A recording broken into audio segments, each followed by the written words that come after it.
قال ولا يحل له صحبة فاسق، لا يحل صحبة فاسق، ونعني بفاسق أي فاسق مصر على فسقه، يعني ملازم لهذا الفسق، لم يتب منه، لم يرجع عنه. وقلنا إن الفسق هو الخروج عن طاعة الله تعالى. Ensuite, l'auteur, l'Akhdari, rahimahullah, continue en disant « Et il ne lui est pas licite la compagnie d'un dévoyé, un fasiq. » Ici, quand on dit un fasiq, c'est-à-dire quelqu'un qui sort du sentier de la religion, de ce qui est convenable pour lui, qui sort de l'obéissance, c'est ça qu'on veut dire par al-fasiq. Et ce qu'on veut dire maintenant quand on parle du jugement, de l'interdiction de tenir la compagnie d'un fasiq, c'est-à-dire un fasiq qui s'adonne à ces choses laides et blâmables, qui délaisse les obéissances de sorte à être fasiq, mais de sorte à persister là-dedans. Il ne s'est pas repenti de ça. C'est ce qui est voulu par cela ici. ولا مجالسته لغير ضرورة، يعني لا يحل له أن يجالسه من غير ضرورة، لأنه إذا جالسه يكتسب طباعه، يعني يكون له طبع وصفة الفاسق.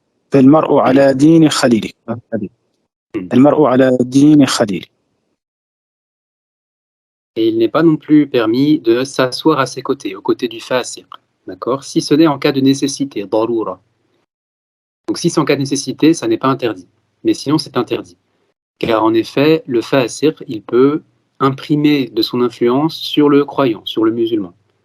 D'accord, le musulman, lui, il peut s'imprégner du caractère et du comportement du fasiq.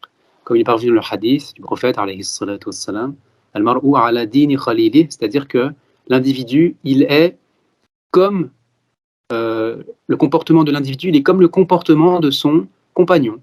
Il se conduit comme la conduite de son compagnon.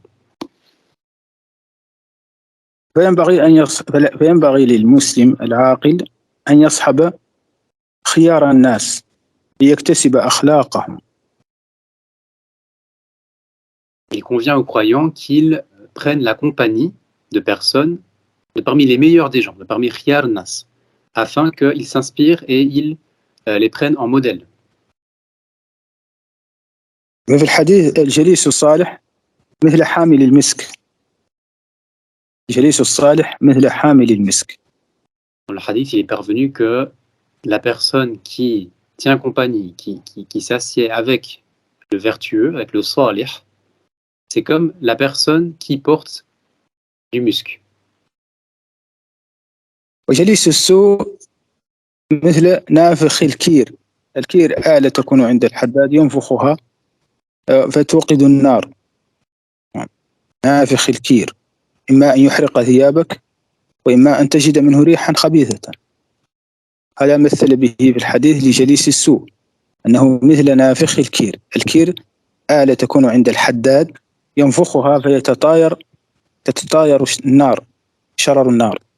فهذا من جالس جليس السوء مثل من جلس بقرب حداد ينفخ الكير، إما أن يحرق ثيابه وإما أن يجد منه ريحا خبيثة.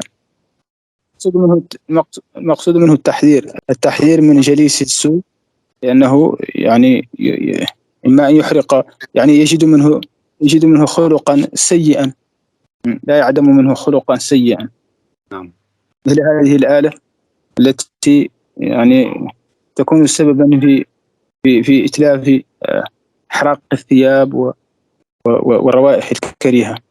في الحديث أيضا المدينة كالكير تنفي خبثها كما ينفي الكير خبث الحديد. Il est parvenu, donc on a dit au départ que la personne qui tient la compagnie d'un vertueux, c'est comme quelqu'un qui porte le musc. Maintenant, celui qui tient la compagnie de quelqu'un qui est khabith, qui est laid dans ses comportements, quelqu'un qui est fasiq, c'est comme quelqu'un qui se risque à utiliser un soufflet. Le soufflet, c'est l'appareil que la personne utilise pour raviver la flamme d'un feu dans une cheminée, par exemple. C'est un outil qui permet d'aspirer de l'air et de le ressouffler. Le risque de cela, c'est que le feu donc, va s'accroître et potentiellement des cendres ou des braises ou des résidus de choses brûlées peuvent salir la personne. Elles peuvent se retourner contre la personne. Donc, c'est comparé à l'utilisation d'un soufflet, pour tenir la compagnie d'un fasiq, d'un khabith. Donc, ici, ce qui est voulu par ça, c'est une mise en garde. Naam, c'est ça, exactement. Donc là, le frère, qu'Allah le récompense, a montré l'image de ce dont on a parlé, le soufflet. Peut-être que tout le monde a pu voir. Al-Kir. Barakallahu fik. C'est ça. نعم نعم نعم هو هذا الذي ظهر في الصورة. Non. Le cheikh a dit c'est bien ce qui est apparu sur l'image.